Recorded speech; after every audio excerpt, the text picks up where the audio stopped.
सोचो एक आदमी को सबके सामने लाया जाता है और उसका जुर्म हो शायद चोरी करना या शायद राज विरोध या सिर्फ किसी पावरफुल इंसान को नाराज कर देना, और फिर पनिशमेंट के तौर पे उसकी नाक काट दी जाती है। खून, दर्द, बेइज्जती और उससे भी बड़ा दर्द जिंदगी भर के लिए चेहरा खो देना। पुरानी दुनिया में ये सिर्फ एक पनिशमेंट नहीं था, ये एक सोशल डेथ सेंटेंस, सामाजिक मृत्युदंड जैसा था। लेकिन इसी अंधेरे के बीच इंडिया की मिट्टी में किसी ने एक इम्पॉसिबल सवाल पूछ लिया, क्या इंसान का चेहरा वापस बनाया जा सकता है? और इसी सवाल ने ह्यूमन हिस्ट्री की सबसे पहली प्लास्टिक सर्जरी को जन्म दिया।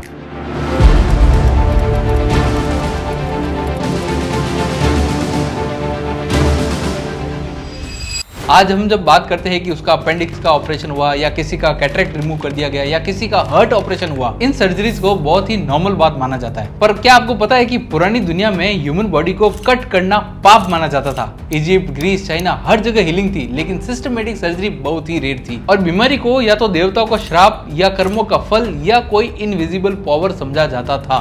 साइंस नहीं, फेथ डोमिनेट करता था। और इसीलिए इंसान की बॉडी के अंदर क्या है ये जानना ऑलमोस्ट इम्पॉसिबल था। अब सीन शिफ्ट होता है काशी, आज की वाराणसी पे। और वाराणसी दुनिया का सबसे पुराना शहर है। यहीं पर 6th सेंचुरी BCE के आसपास एक मेडिकल स्कूल डेवलप हो रहा था। यहाँ लोग बिलीव कर रहे थे कि बीमारी कोई देवताओं का पनिशमेंट नहीं है, ये एक नेचुरल प्रोसेस है, और अगर नेचुरल है तो समझा भी जा सकता है, और अगर समझा जा सकता है तो ट्रीट भी किया जा सकता है। इसी जगह पर एंट्री होती है महर्षि सुश्रुत जी की। सुश्रुत जी सिर्फ वेद नहीं थे, वो एक ऑब्जर्वर थे, साइंटिस्ट थे, और सबसे इंपॉर्टेंट एक फियरलेस थिंकर थे। उन्होंने एक डेंजरस आइडिया दिया, रियल सर्जन को ह्यूमन बॉडी को डायरेक्टली स्टडी करना चाहिए।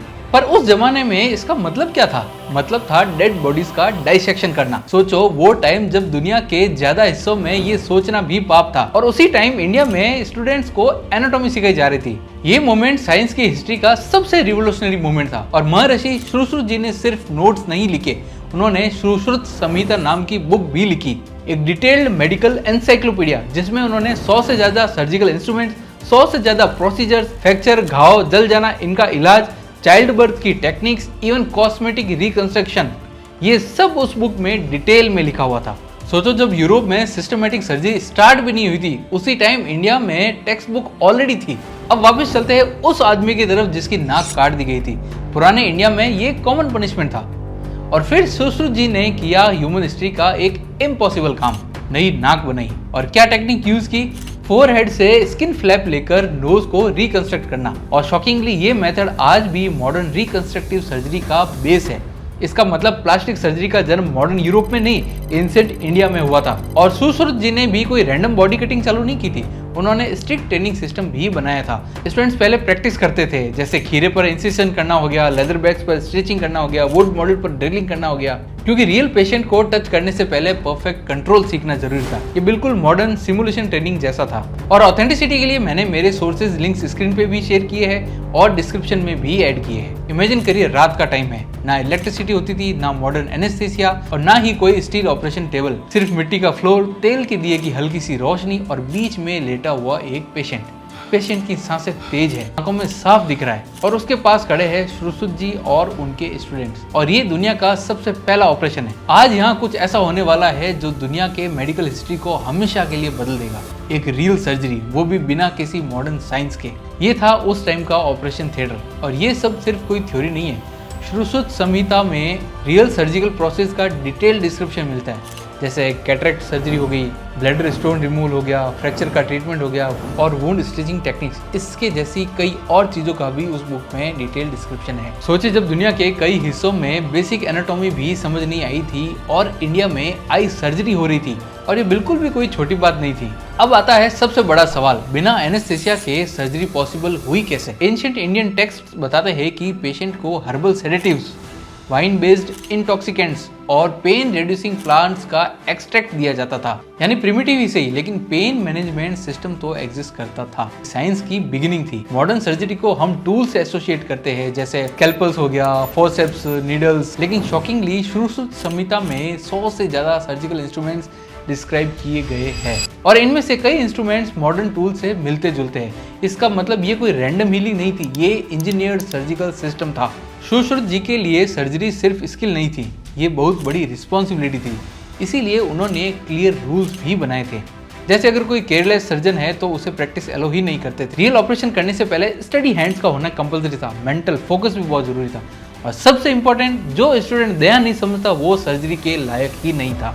हजारों साल पहले ये सिर्फ मेडिसिन नहीं, एक मेडिकल एथिक्स थे। 18th सेंचुरी के आसपास एक ब्रिटिश ऑफिसर ने देखा कि एक लोकल इंडियन सर्जन एक आदमी की कटी हुई नाक को रिकंस्ट्रक्ट कर रहा था, और ब्रिटिश डॉक्टर्स ये देखकर शॉक रह गए। उन्होंने पूरी प्रोसीजर डॉक्यूमेंट की और पब्लिश की यूरोप में। ये मूवमेंट इंडिया के लिए बहुत बड़ा था, क्योंकि पहली बार वेस्ट ने रियलाइज किया कि इंडिया में सर्जरी की परंपरा उनसे काफी ज्यादा पुरानी है। और टाइम के साथ सुश्रुत जी के नोट्स भी ट्रांसलेट हुए, संस्कृत से अरेबिक में, अरेबिक से लैटिन में, और लैटिन से यूरोप की तरफ चले गए। इसका मतलब मॉडर्न सर्जरी कोई आइसोलेटेड डिस्कवरी नहीं थी, वो एक ग्लोबल नॉलेज चेन का रिजल्ट थी, जिसमें एंशिएंट इंडिया का रोल सबसे बड़ा था। अब सबसे दर्दनाक हिस्सा यहाँ पे है, इतनी एडवांस नॉलेज होने के बाद भी इंडिया सर्जिकल लीडर क्यों नहीं बना रहा? रीजन कॉम्प्लेक्स थे। इन्वेजन हो गया, इंस्टीट्यूशंस का कोलैप्स होना हो गया, कॉलोनियल एजुकेशन सिस्टम हो गया, और ट्रेडिशनल नॉलेज को इग्नोर करना। क्योंकि हिस्ट्री हमेशा सच की कहानी नहीं होती, हिस्ट्री अक्सर पावर की कहानी होती। जो जीतता है वो लिखता है, और जो हार जाता है उसकी डिस्कवरीज, उसकी साइंस, उसकी कहानियां धीरे धीरे गायब हो जाती है। एंशिएंट इंडिया की सर्जरी के साथ भी कुछ ऐसा ही हुआ। एक सिविलाइजेशन जो कभी ह्यूमन बॉडी को समझने में दुनिया से आगे थी, कैसे धीरे धीरे ग्लोबल मेडिकल मैप से ही गायब हो गई। क्योंकि साइंस सिर्फ आइडियाज से नहीं चलती, साइंस को चाहिए स्कूल्स, टीचर्स, लाइब्रेरीज और कंटिन्यूटी। और एंशिएंट इंडिया में ये सब तो था, लेकिन फिर आई political instability, repeated invasions, universities का डिस्ट्रक्शन, लाइब्रेरीज को जलाना। जैसे जैसे इंस्टीट्यूशंस गिरे, नॉलेज की चेन ही टूट गई। मेडिकल ट्रेडिशन सर्वाइव तो हुई, लेकिन टुकड़ों में, और सिस्टमैटिक सर्जरी धीरे धीरे कम होती गई। फिर आया कॉलोनियल एरा, जहां एक कॉम्प्लेक्स बदलाव हुआ।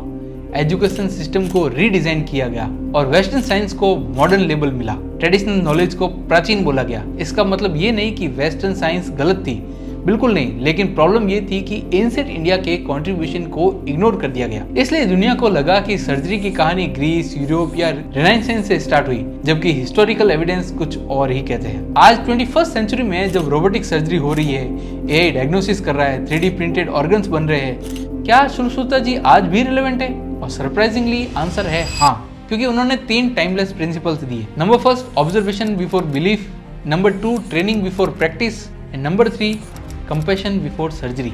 ये 3 चीजें आज भी मॉडर्न मेडिसिन की फाउंडेशन है। ये कहानी सिर्फ इंडिया की ग्रेटनेस की नहीं है, ये कहानी है ह्यूमन क्यूरियोसिटी की, सफरिंग को कम करने की, साइंस के जन्म की। Ancient Egypt, Greece, China, India सब ने मिलकर मॉडर्न मेडिसिन बनाई, लेकिन इंडिया के कंट्रीब्यूशन को इग्नोर नहीं किया जा सकता। अगली बार जब आप हॉस्पिटल जाओ और ऑपरेशन थिएटर को देखो तो कुछ सेकंड के लिए जरूर सोचना कि हजारों साल पहले बिना लाइट, बिना मशीन्स, बिना मॉडर्न साइंस के एक सर्जन खड़ा था, जो बिलीव करते थे ह्यूमन बॉडी को समझा जा सकता है, दर्द को कम किया जा सकता है, और जिंदगी को बचाया जा सकता है। और उनका नाम था सुश्रुत जी।